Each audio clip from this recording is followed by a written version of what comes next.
¿Cómo están? Bienvenidos a una nueva edición de Ciudadanos con nuestro panel completo hoy para discutir de muchísimos temas de actualidad. Recuerda que tú también eres panelista de Ciudadanos a través del hashtag Ciudadanos, opina en Twitter, y recuerda también votar en la encuesta por la mejor frase de la semana. Hay que ir al link y votar, marcar. Mucha gente está opinando pero no votando, así que hay que hacer las dos cosas. Y vamos a presentar de inmediato nuestros candidatos a la frase de la semana. Hay candidatos muy buenos esta semana, les anticipo de inmediato. La primera candidata a frase de la semana es Michelle Bachelet, hablando de política, pero de política de Estados Unidos, del siglo XIX y en inglés, pero bueno, igual. Bachelet, primera candidata a frase de la semana. I have used so many times Abraham Lincoln's saying about what a government should be, a government of the people, by the people, and for the people.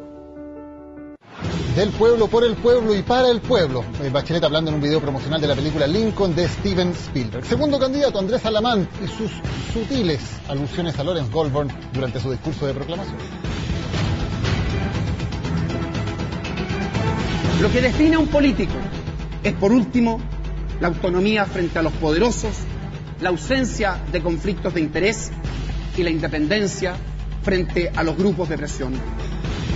Tercer candidato, el expresidente Lagos y una de sus obsesiones, ese acuerdo con Renovación Nacional de 1989 para terminar con el sistema binominal, con Andrés Alamán, que él dice que 24 años después todavía no se cumple. Ricardo Lagos.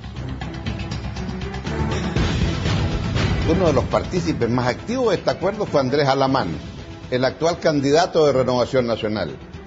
Y realmente tengo una tremenda admiración por Andrés Alamán. Pero hasta ahora Andrés Alamán ha sido incapaz de ordenar a su gente para que su gente cumpla la palabra empeñada. Cuarta frase candidata, frase de la semana. Fulvio Rossi, que se pone místico al hablar del acuerdo para una nueva ley de ISAPRES.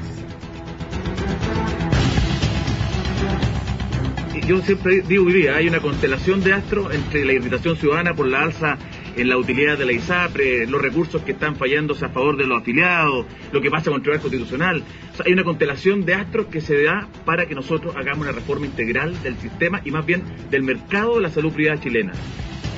Y la quinta y última frase de la semana, el presidente Sebastián Piñera en medio del corte de agua que afectó a Santiago, mandándole un recado muy directo ahí en vivo y en directo precisamente a los máximos encargados de Aguas Andinas. Y por supuesto agradecer a Aguas Andinas, y aprovecho de urgirlo, a resolver un problema que hoy día afecta a 2 millones de habitantes de nuestra capital, y usted sabe cuál es. Pero, de acuerdo a lo que está planificado hoy día, antes que termine este día, el problema va a estar resuelto. Ahí estaba, Bachelet, Alamán, Lagos, Rossi o Piñera. ¿Cuál es la frase de la semana, Cristóbal Beloni? Me gustó la última. Me gustó la última porque además es como que el presidente estuviera en una reunión con su empleado y le dice, usted me cumple esto. Y no le dice, esto debiera estar, esto va a estar resuelto hoy.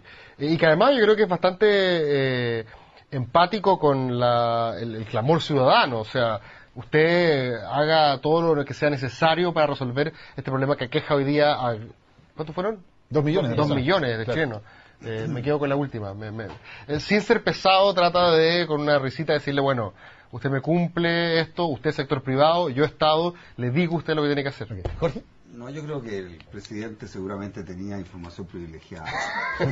sabía que iba a quedar resuelto el problema. ¿Ah? Fíjate que no encontré muy atractiva ninguna frase.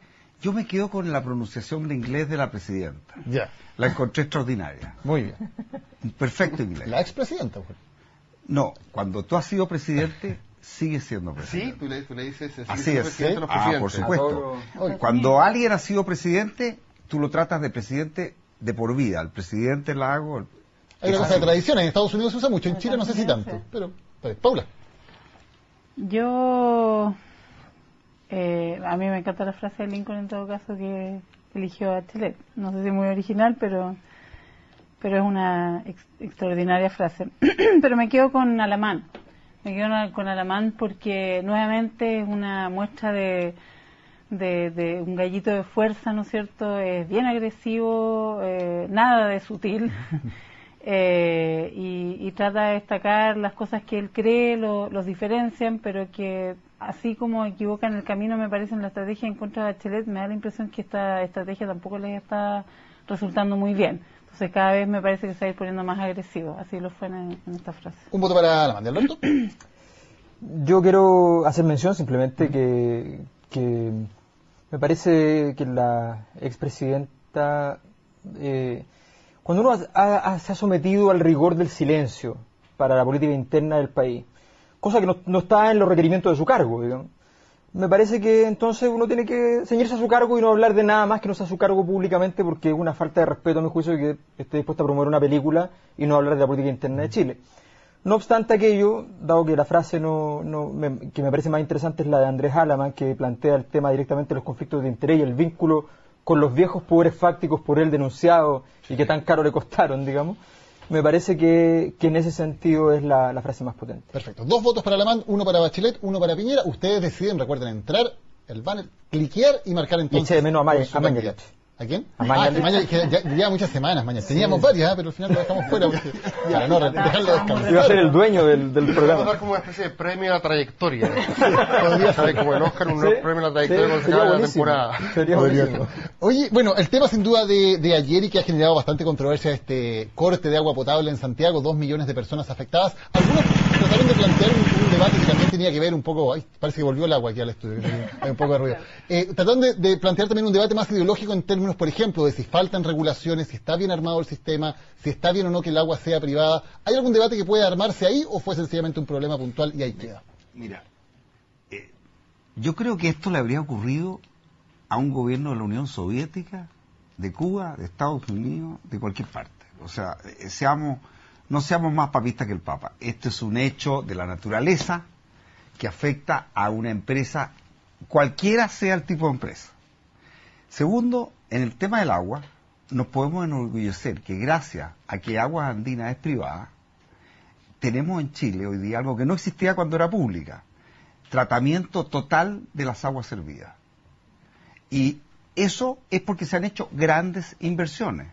Entonces, yo creo que separemos. No tiene nada que ver la propiedad, pero sí reconozcamos que tenemos una empresa de nivel mundial, que muchas ciudades de países desarrollados no lo tienen. Yo creo que hacer el juicio ex ante, anticipándose a las investigaciones que además no se van a hacer, porque se van a hacer investigaciones desde el momento del problema hacia adelante para ver si hubo una reacción adecuada, pero no se ha planteado ni se ha visto la posibilidad de hacer una investigación que me parece que siempre es natural, que es obvio, digamos, de saber cuáles son las causas de todo esto, si acaso hay un efecto no intencional, obviamente humano, de alguna otra situación que se ha planteado que eventualmente hay obras que se están haciendo en la zona que podrían estar afectando y que hay algunos que dijeron que lo habían señalado, pero como no tengo antecedentes de que esto haya sido así, no lo puedo señalar, pero me parece que es importante que haya una descripción suficiente de la regulación. La regulación no es suficiente, es cosa de ver que el presidente en vez le señala y le da una orden de corte perentorio y personal, pero que es una orden desde el presidente de la República, tiene todo ese valor, pero finalmente no le está diciendo, mira, aquí tengo el artículo 164 de la ley tanto que me permite a mí decir, ojo, tenga cuidado, digamos, o sea, aquí hay sanciones importantes, aquí hay un tema que debe ser resuelto a la brevedad, o sea, aquí no hay una regulación relevante, en ese sentido sí tenemos que entrar en tema, y donde Jorge se equivoca es en decir que simplemente, o sea, todos los países han ido avanzando, independiente si el agua es pública o privada, en un agua cada vez mejor y con tratamiento de agua servida y qué sé yo, y efectivamente Chile ha avanzado por ese camino. Yo creo que eso no es privativo del sector de la posibilidad de haber privatizado la sanitaria, no creo que sea un tema. ¿Cristóbal? Yo concuerdo con Jorge de que aquí el punto no es si las aguas son privadas o estatales. Creo que el caso habría sido bastante similar, porque habían tenido que enfrentar una contingencia de manera bastante similar. Lo que sí me llama la atención es, primero, de qué manera la capacidad del Estado está en funciones para responder a contingencias, independiente de que sea pública o privada. Y en ese sentido también concuerdo con lo que dice Alberto, esa como intimidad un poco impropia de de decirle ahí pública en la reunión, que fue un poco parecido a lo que pasó en Barrancones. Hay mucha gente que dice que la institucionalidad estatal falló en Barrancones porque fue un telefonazo del presidente en que le dijo, oigan, corran un poquito la cosa, corran un poquito más para allá. Entonces, no es tanto que sea público o privada, de hecho yo prefiero que sea privada. El punto es que es la institucionalidad del Estado la que parece estar dependiendo muchas veces de esa intimidad que a los que nos gusta la institucionalidad funcionando parece impropia. Pero un pequeño detalle respecto de lo que pasó. Se lo escuché, a alguien se lo escuché hoy día de la mañana que me parece relevante. La capacidad de una empresa de hacerse responsable, más allá del valor privado que genera, sino de la importancia pública del servicio que presta, hoy día debería ser aprovechada a través de una serie de oportunidades que prestan también la tecnología, la página web, el Twitter, el Facebook de la página, para que la gente supiera qué estaba pasando. Y durante mucho tiempo no se supo qué pasaba. Y muchas de estas empresas generalmente creen que tener Twitter, tener Facebook, tener una página web es como una especie de checklist donde uno dice, tenemos todo esto, somos modernas, estamos en el siglo XXI. Pero estas cosas sirven para algo. Sirven también para comunicarse con la población, sirven para estar diciendo qué es lo que va a pasar, sirven para tranquilizar en momentos que pueden ser de inquietud razonable. Yo creo que nada de esto es particularmente dramático, y concuerdo con Jorge que podría pasar en cualquier parte. Pero lo importante es tener capacidad de reacción. Y la capacidad de reacción tiene que ver tanto con la capacidad del Estado para hacer exigible ciertos compromisos públicos, como también por la capacidad de la empresa para poder comunicarse con la población. Y creo que en ambos casos hay cuestiones pendientes. De hecho, uno de los problemas fundamentales fue que toda la información que se dio fue en términos de la hora a la que iba a empezar el corte, el mapa, la cantidad de personas afectadas, no la chuntaron por ningún lado. Que la última vez que se había actualizado era como el 2011. Era en junio del año, claro. Solamente lo ocupaban para emergencia. Si lo de ayer no lo fue, yo todavía no entiendo qué es lo que lo es. ¿Sabes? A mí, cuando escuché la frase de Peña, también me hizo acordar mucho de lo de Barrancones. O sea, es una relación, en este caso, obviamente, el tema era distinto, pero es una relación desde la falta de regulación, que es muy muy particular, o del saltarse la regulación, más bien en el caso de Barrancones, ¿no es cierto? Pero más allá de eso, a mí la verdad es que yo no sé si estoy tan de acuerdo con Jorge y con Cristóbal en términos de que a cualquiera le habría pasado, porque no sabemos qué es lo que pasó.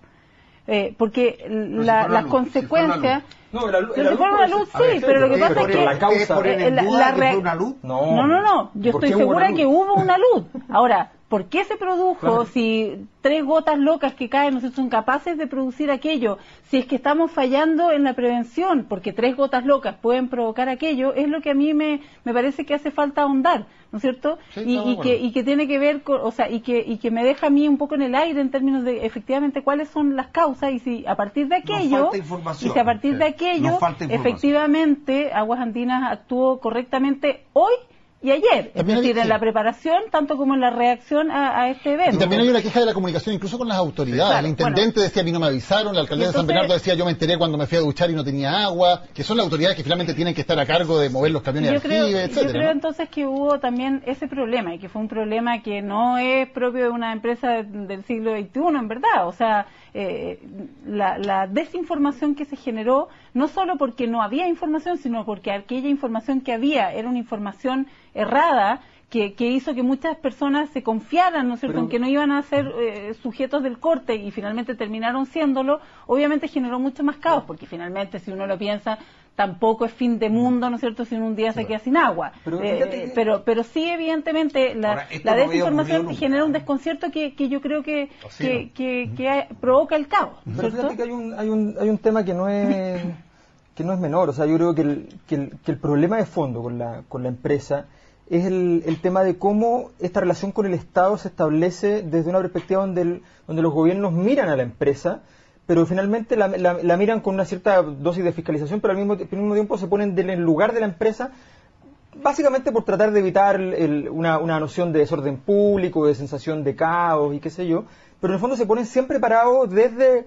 el problema, diciendo, yo estoy entregando el agua y yo en este momento tenemos un problema y lo vamos a resolver y qué sé yo, que en parte es cierto, pero dada la regulación es falso, y por tanto el gobierno debería ser mucho más proactivo en decirle, mira, aquí vamos a ir con todo a exigir que esto se modifique, porque si no, nos encontramos con este tipo de situaciones donde queda la sensación de que no está muy claro quién es la autoridad que va a defender los intereses de la ciudadanía frente a la empresa. O sea, que claro, yo creo que era el que estaba defendiendo el interés de la ciudadanía frente a la empresa. Por la frase Piñera. O sea, aquí lo que el Estado está tratando de hacer es decirle, usted me cumple. Pero a ver, esa frase no significa nada. Si estamos hablando de que si usted no me cumple, ¿qué? O sea, ese es el punto. El punto no es la frase del presidente Piñera, digamos. El punto es ¿qué pasa si no le cumplo? Entonces yo creo que ahí imagino que hay ciertas sanciones. Y a mí me preocupa esto. Bueno, hay una investigación de la superintendencia que tiene un plazo de 10 días y puede llevar a sanciones. ¿Cuáles son las consecuencias para los usuarios? Pero me preocupa. También. Primero, no hay investigación hacia atrás, o sea, las causas. Y en segundo lugar, me preocupa que históricamente, no solo Piñera, ojo, esto no estoy hablando de esa Piñera. Recordemos que un subsecretario de salud fue a comer al McDonald's el día siguiente que habían pillado problemas en los sándwiches, digamos. O sea no. Lo que no entiendo es si... ¿Cómo nos paramos? ¿Te acordás lo que pasó en Chernobyl? Sí. Bueno, Chernobyl era una empresa del Estado. Sí, claro. Soviética. ¿Cómo habría actuado distinto?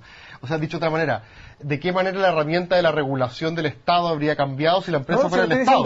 Quizás por el contrario, quizás hubieran defendido a las 2 o 3 personas que eran políticamente responsables porque eran del partido. O sea, no veo de qué manera el hecho de que la empresa sea estatal haya alterado los mecanismos de regulación. Estoy diciendo justamente porque está la posibilidad de pararse al otro lado de la vereda y decirle, ¿sabe qué? A ver, momentito, ¿ya? ¿Para qué el gobierno se pone en el lugar de la empresa y dice, llamo al orden, a la tranquilidad y qué sé yo? No, llamo a exigir, como representante de los ciudadanos, que se cumplan las condiciones. Más que exigir, yo creo que lo que hace un gobierno en una situación que es anormal, que es un acto de la naturaleza, los ingleses hablan de acts of God. Bueno, un acto de la naturaleza. En los contratos dicen así. Sí, a todos les gusta porque como es el más teológico de nosotros. Claro, después nos va a explicar. Oye, pero en esos casos, un gobierno, si tú eres gobernante, si tú eres alcalde, si tú eres el Poder Ejecutivo, la primera prioridad es tratar de ayudar que se solucione el problema para la gente. No la sanción o no, digamos, por qué pasó.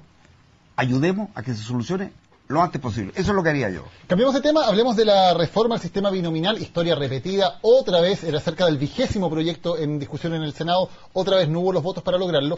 Un escenario particularmente curioso porque hoy prácticamente ya no hay nadie que diga que le gusta el binominal. Todos los candidatos presidenciales dicen que les gustan otros sistemas, mayoritarios o proporcionales, y ni siquiera en la UDI hay ya mucho énfasis en la defensa propiamente tal del binominal.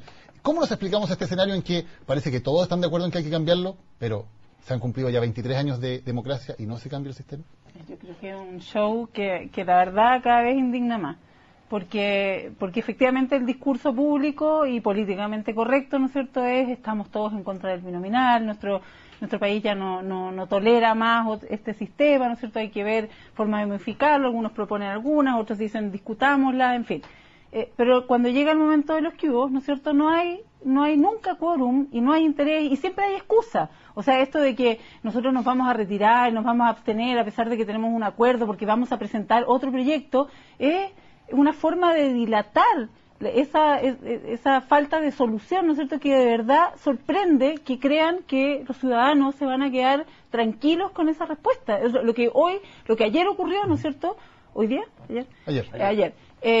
Fue que en definitiva se negó la posibilidad de seguir adelante con este proyecto de modificar. Entonces, lo que eso genera, ¿no es cierto?, desde la ignorancia que efectivamente tiene mucha gente respecto de qué significa el binominal, una cuestión más de piel, de que lo sienten y ven los efectos, pero no ignoran un poco, ¿no es cierto?, dónde influye, es que hay una unanimidad en exigir un cambio, ¿no es cierto?, que no es escuchado ni resuelto por quienes están llamados a ello, porque están involucrados, porque son interesados en esa solución. Y el problema es que aun cuando no todas las elecciones se rigen por el binominal, ¿no es cierto?, sí genera prácticas políticas de elección de candidatos, por ejemplo, ¿no es cierto?, dentro de los partidos y en general en conglomerados, que son consecuencias, ¿no es cierto?, de este sistema binominal. Entonces, transversalmente nosotros tenemos en nuestro país una consecuencia de ese sistema que es lo que es necesario modificar y que no es resuelto políticamente. Estoy de acuerdo, Paula. Yo creo que el binominal es una herencia del pasado que puede en algún momento haber tenido alguna utilidad de dar estabilidad al país, puede discutirse. Pero lo que no se ha discutido es cambiarlo, ¿por qué? Porque yo estoy de acuerdo en cambiar el binominal, pero no estoy de acuerdo en cambiarlo por cualquier cosa. Yo creo que tú tampoco. Entonces, yo creo que la clase política en esto ha fallado. No se han puesto de acuerdo por qué cambiarlo.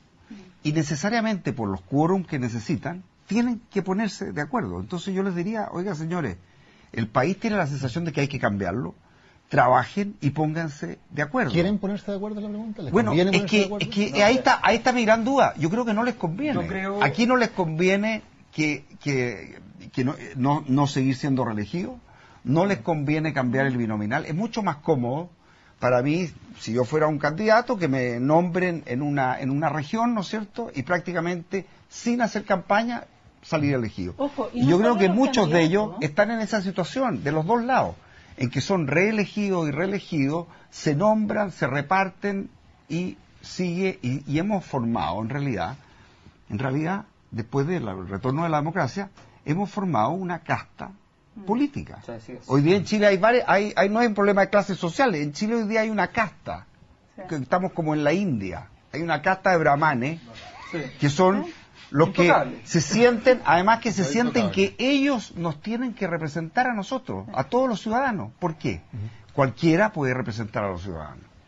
Mira, yo creo, a ver, primero... Di que en esto concuerda con Jorge para marcar un... Voy a partir diciendo que estoy muy de acuerdo con Jorge, pero voy a aumentar la apuesta de Jorge. Voy a decir, yo estoy convencido de que todos los que votaron que sí, todos los que votaron que sí querían cambiar el binominal, no querían cambiar el binominal, y que están agradecidísimos de la UDI, ¿ya? Y que, porque si yo estuviera indignado, como deberían estarlo, si es que llevan 20 proyectos para cambiarlo, ¿ya? Yo aíslo políticamente a la UDI. Si no es difícil, ¿ya? Se lo hicieron al mismo Alaman hace un par de años, se lo hicieron a Pía Guzmán, se lo hicieron a Francisco Javier Cuadra, ¿ya? Se puede hacer. Entonces, ¿por qué no van y los aíslan? ¿Por qué no van y le dicen, sabe qué? Ustedes realmente están... Porque estamos hablando de la democracia, estamos hablando de una cuestión muy importante. O sea, estamos tratando que llevamos años tratando de construir la democracia. Sabemos que el binominal es un mecanismo que genera un desarrollo autoritario de la concentración de poder en Chile, ¿ya? Y resulta que vamos y nos vamos y decimos, ay, perdimos de nuevo, qué terrible estos tipos, que no nos dejan hacer, y nos vamos para la casa. O sea, de verdad que hay una cuestión mucho más... baño cuando haya que cambiar el que es mucho más importante. Pero sí estoy en desacuerdo, y esto para no perder la costumbre, con una frase que dijo Jorge que me parece que es muy, muy complicada, muy peligrosa. Para tener la convicción de cambiar el binominal, no solo no necesitamos tener inmediatamente ya claro cuál es el siguiente sistema electoral, sino que es preferible no tenerlo. Pero aun cuando esa discusión pudiera ser razonable, el punto es el siguiente: el binominal, ya guardando las proporciones, ya es tan negativo como la esclavitud.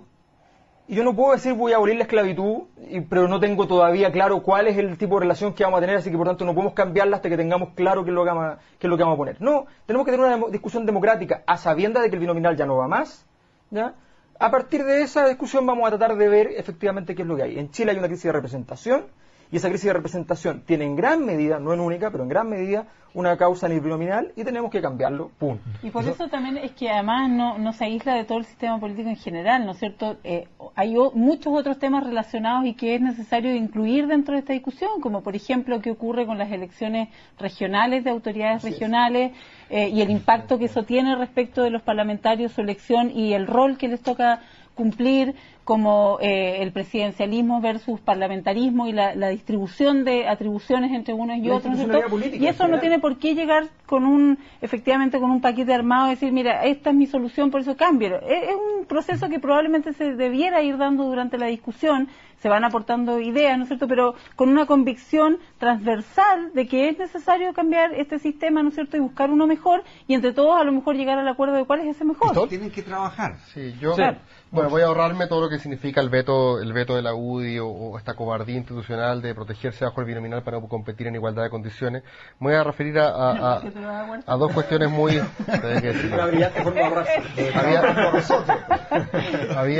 Me quiero referir al papel de ciertos legisladores de Renovación Nacional, en particular de Carlos Larraín.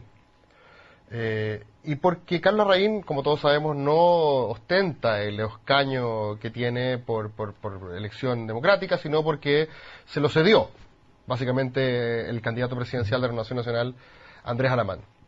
Me gustaría saber, colgándome la frase del Lago de las postulantes a mejor frase de la semana, ¿qué opina el propio Andrés Alamán respecto de que con los votos que él fue elegido, otro senador hoy día esté votando en contra de la posibilidad de conversar o de habilitar la reforma binominal?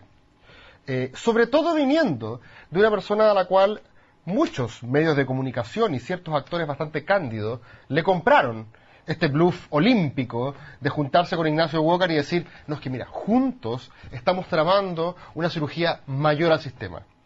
¿Cómo fuimos tan inocentes de caer en ese juego de piernas? Es evidente que esto es una fórmula gatopardista más del rey del bluff para finalmente que todo siga igual. Me gustaría escuchar a Andrés Alamán, me gustaría escuchar a Evópoli, por ejemplo, este nuevo grupo que lo único que quiere es competir y le pide a la alianza, déjenme competir, quiero competir en primaria, no quiero que me regalen un cupo, compitamos en primaria. Bueno, este grupo que quiere abrir la cancha, ¿qué opina respecto de que el presidente de Renovación Nacional actúe de esta forma? Y finalmente yo, en lo que sí concuerdo con Alberto, es que en este caso, ya sea mayoritario o proporcional, probablemente ambas alternativas, si bien tienen efectos institucionales distintos, son mejores que lo que tenemos. Y probablemente, si es que la conversación llega a la Cámara de Diputados, y esto se hace de manera razonable, va a terminar siendo un sistema más o menos mixto. O una especie de binominal corregido, o una especie de, 80 distritos uninominales, principio mayoritario, el más fuerte gana en cada distrito chico, y 40 complementarios en forma proporcional. Por ejemplo, que fue la tesis de Beyer con Fischer, por ejemplo. O sea, lo más probable, o redistritaje a la Benninger, hay fórmulas sensatas sobre la mesa.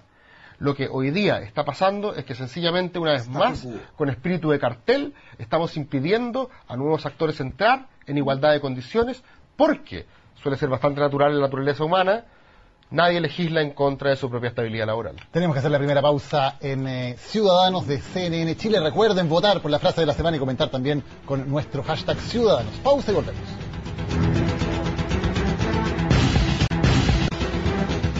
Ya estamos de vuelta en Ciudadanos y el reality presidencial del 2013 ya tiene a su primer eliminado o primera eliminada, Jimena Rincón, que perdió las elecciones internas de la ADC, y tiene también a su primer precandidato legitimado con los votos. Claudio Rego es el primero que puede decir que él es precandidato porque la gente lo eligió, algo que no puede decir hasta ahora ningún otro de los precandidatos. ¿Se fortalece Orrego? ¿Se convierte realmente en un factor la democracia cristiana en esta pelea o no? ¿Cuáles son las opiniones de nuestro país? ¿No? No, bien Orrego.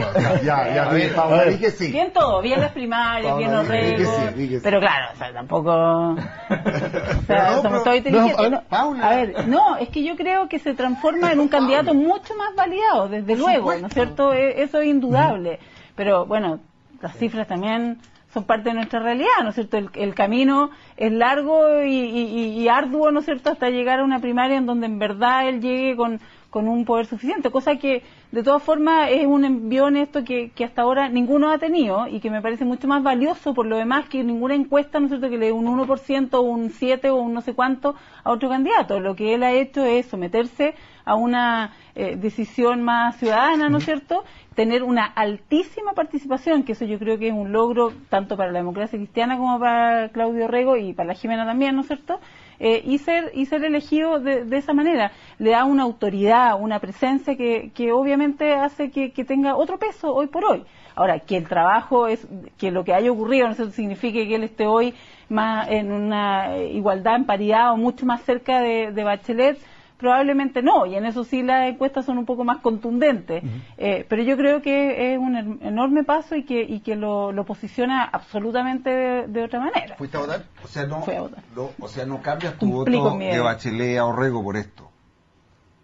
No, mi voto es por Orrego. En las primarias. Vas a votar por Orrego. O sea, yo voté por Orrego. Pero en las primarias también vas a votar por Orrego. No, te digo, pero en la primaria Bachelet Orrego también. Esto es una inyección anímica también para la DC, como una especie de Viagra para la DC.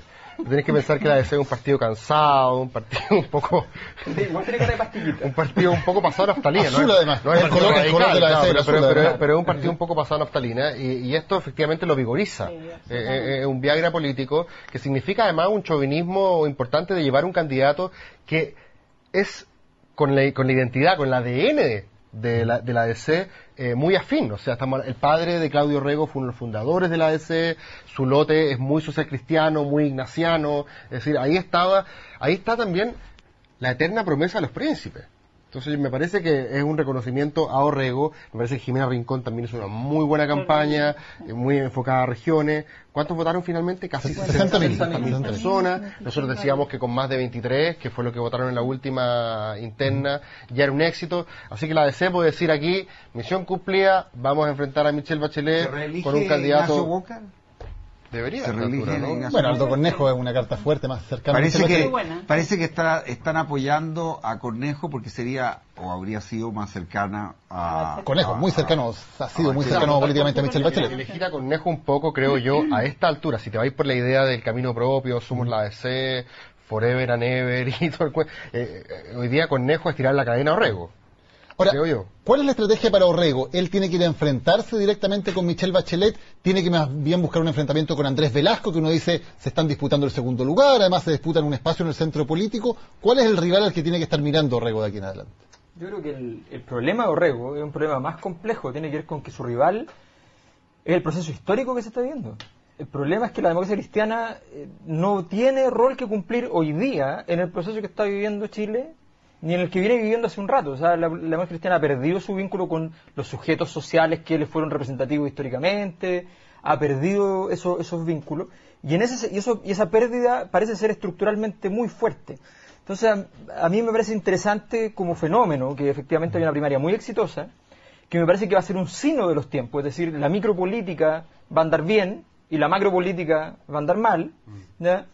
Y que me parece que es interesante lo que acontece, pero creo que los últimos pequeños éxitos de la DC, esto que lograron instalar como triunfo en la municipal, esto mismo que pasa con Orrego, me parece que no consuenan con el proceso y por tanto bien podría ser el canto del cisne. Jorge. Estamos poéticos hoy día. Yo creo... Vamos bueno, para las metáforas. ¿Qué fumar? Oye, no, yo creo que es muy bueno para la DC. Yo creo que Orrego es una persona, es un político muy valioso, muy auténtico. Es bueno para la política que haya políticos como Orrego y también como Jimena Rincón, hay que decir. Pero desgraciadamente el mensaje que tienen es un mensaje que no ha logrado modernizarse, que no está llamando a la juventud, que no está encantando a los demócratas cristianos, a los que se consideran del partido. Ellos están felices, pero más allá de eso yo creo que es un partido de barrio. Más que... Ahora, ojo, que bien interesante también que de estas 56.000 válidas y 60.000 personas que fueron a votar, el mayor porcentaje es de independientes.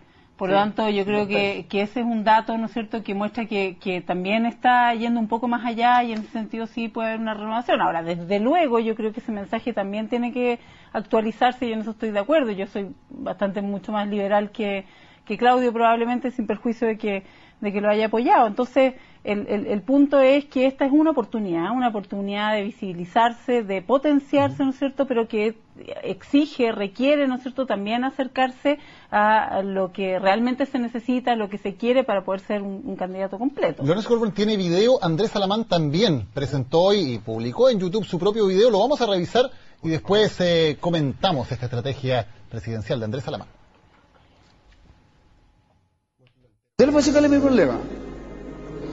Soy un tronco absoluto para bailar. Tengo unos deditos con los cuales jamás voy a aprender a tocar guitarra. Soy, objetivamente hablando, corto de genio. Pero créanme también una cosa. Yo sé lo que la gente, cuando la miro a los ojos, siente. Y sé exactamente, cuando alguien me mira, si tiene tristeza, si tiene pena, si está en un mal momento. Y yo sé cómo acercarme. Y sé cómo darle la mano. Y sé cómo levantarlo. Porque yo me he tenido que levantar a mí mismo muchas veces.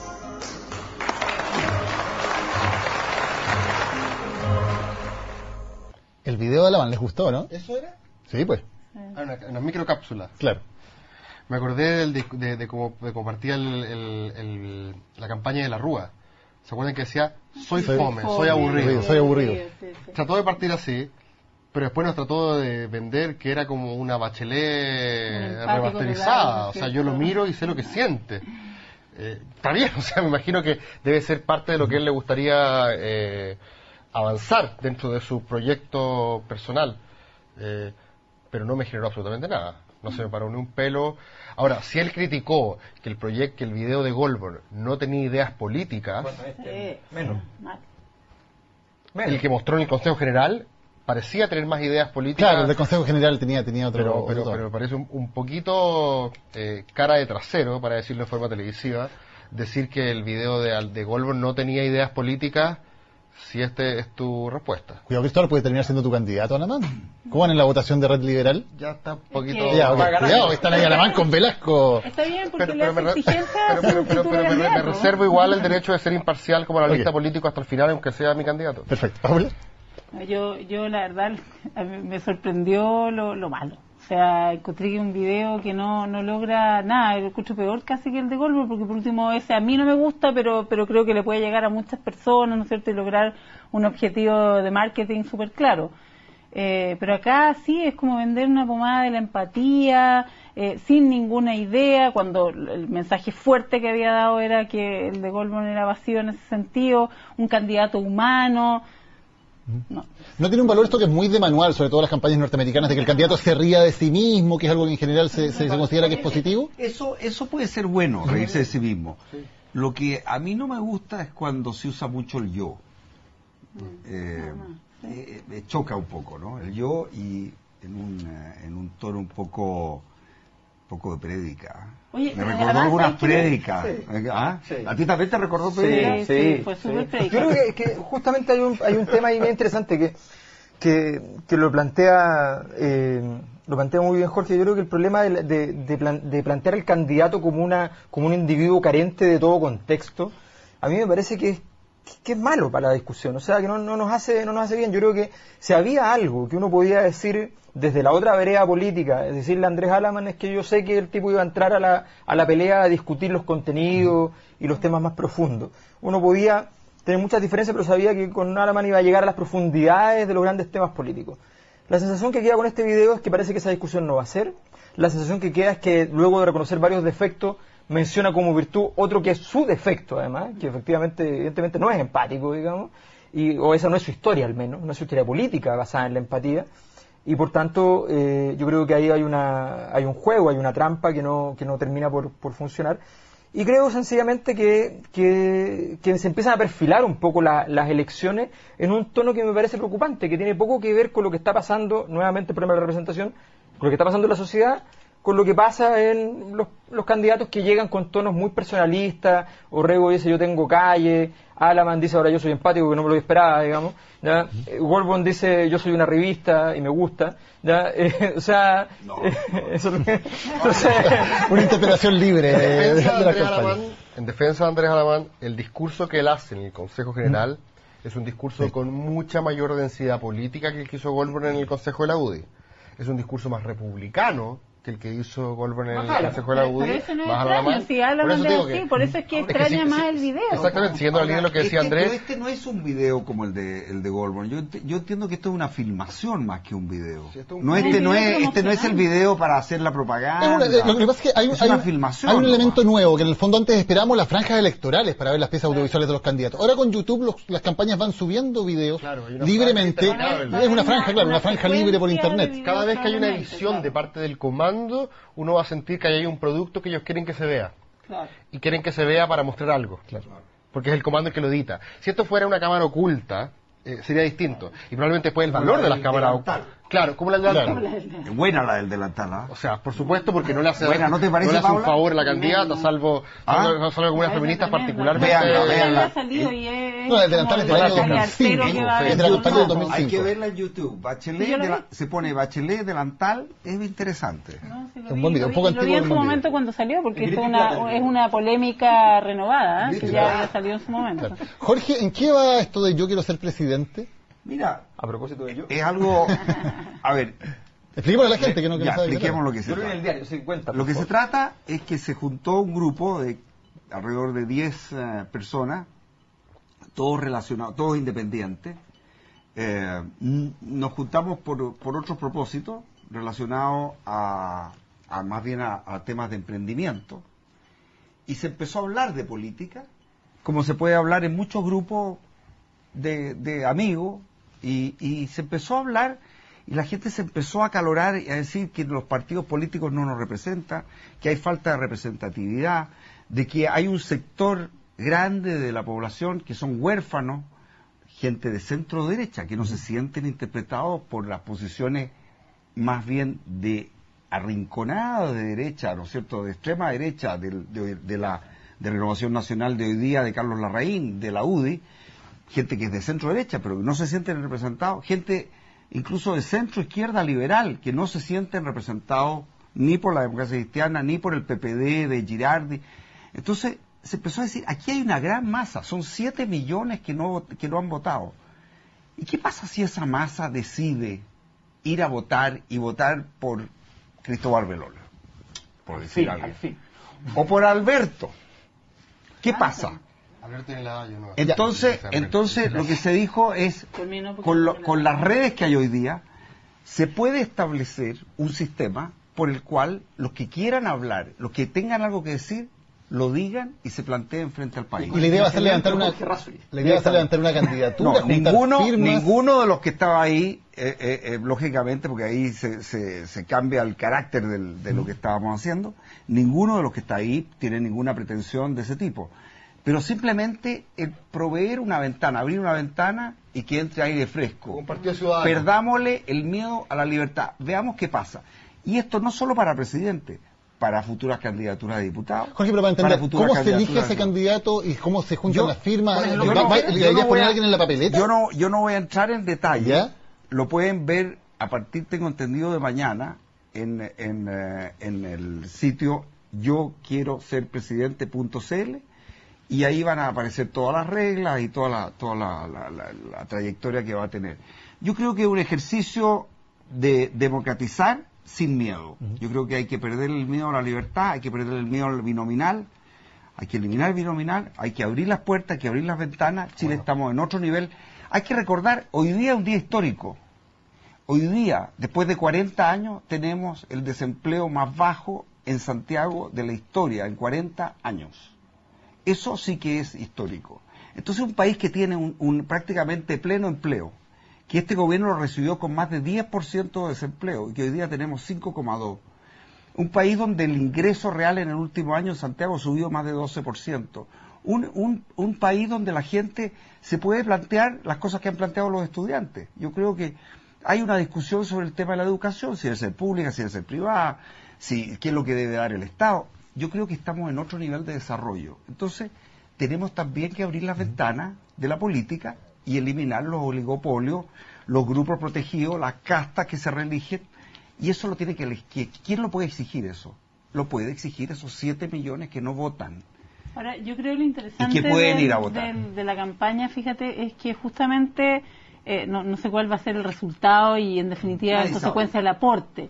Pero sí es súper interesante la lógica, porque lo que estamos criticando todos bastante unánimemente, ¿no es cierto?, de todos los candidatos, es la incapacidad de escuchar a la ciudadanía y las distintas propuestas y todo. Entonces, la lógica de esta campaña parece ser justamente, ustedes tienen ahí el espacio, queremos oírlo, tráiganos ideas o muestre por qué quiere ser candidato, puede haber ¿no es cierto? Candidato región. Fíjate que una de las discusiones es que Chile es muy centralista.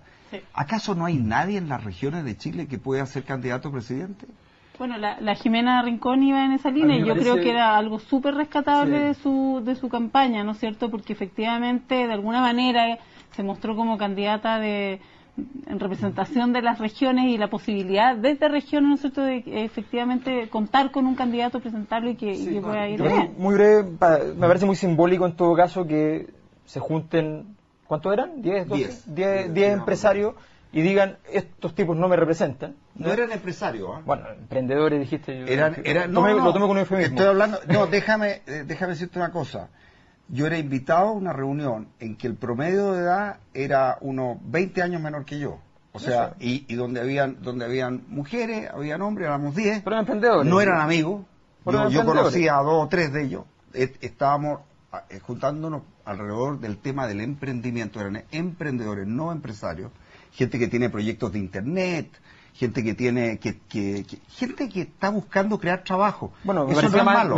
Me parecía más interesante que hubiesen sido empresarios. Eso es lo que quería decir. Quería decir que si eran empresarios era muy interesante porque si ellos encontraban que no había representación, entonces de verdad había que buscarla. O sea, esto más bien es un grupo de juventud donde yo estaba decolado. No, pero tú eras decolado. Me parece más interesante todavía porque corrobora lo que tú decías hace un rato. Tú dijiste algo así como la micropolítica está bien, la macro mal. Esto refleja que del ámbito micropolítica, y de hecho salen cosas. Se están haciendo cosas, o sea, que el año pasado la final de la segunda vuelta de la FEUC sea Solidaridad versus el NAU, y no la juventud del PS contra la juventud de la UDI, claro, que es lo que pasaba hace 15 años atrás. Es decir, que el nervio dramático de lo que está pasando en la sub-35 no esté en las instancias tradicionales donde se reparte el poder, sino que en emprendimientos políticos, claro, eventualmente, o en la Chile, los autonomistas o los anarquistas trotskistas. Que los autonomistas hayan salido primero y han dejado segundos a la lista a luchar, y en tercer lugar a la J con la juventud socialista, llama la atención porque significa que algo está pasando desde otro punto de vista. Que Alamán haya dedicado 5 minutos a hablar de Bópolis en la última cuestión, que Red Liberal esté eligiendo su candidato presidencial en forma democrática también ahora, significa que subterráneamente, cada vez menos subterráneamente, porque ya es todo un secreto a voces. Hoy día la de renovación es un commodity, hace un tiempo atrás era algo todavía inesperado, pre-marco, pre-movilizaciones del 2011. Entonces, hay que estar atento, porque esto es simplemente el síntoma del quiebre de un modelo de repartición del poder 88-céntrico que hoy día está haciendo agua. Y solamente le quiero decir a las personas que me están diciendo en Twitter que no, esta barba no es porque me quiera parecer a Hugo Gutiérrez, esto es una banda. Y nos despedimos con la presentación del libro de Cristóbal Colón. Es que él lo prologó. Como Hugo Gutiérrez, que voy a hacer en este minuto, el libro ideal para que usted se lleve a la playa.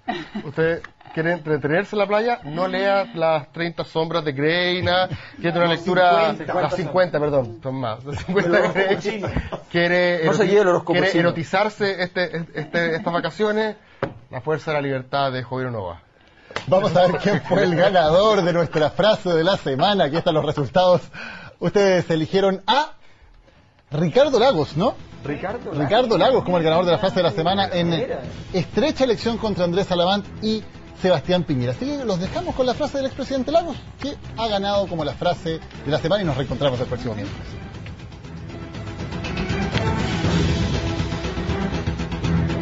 Uno de los partícipes más activos de este acuerdo fue Andrés Alamán, el actual candidato de Renovación Nacional. Y realmente tengo una tremenda admiración por Andrés Alamán, pero hasta ahora Andrés Alamán ha sido incapaz de ordenar a su gente para que su gente cumpla la palabra empeñada.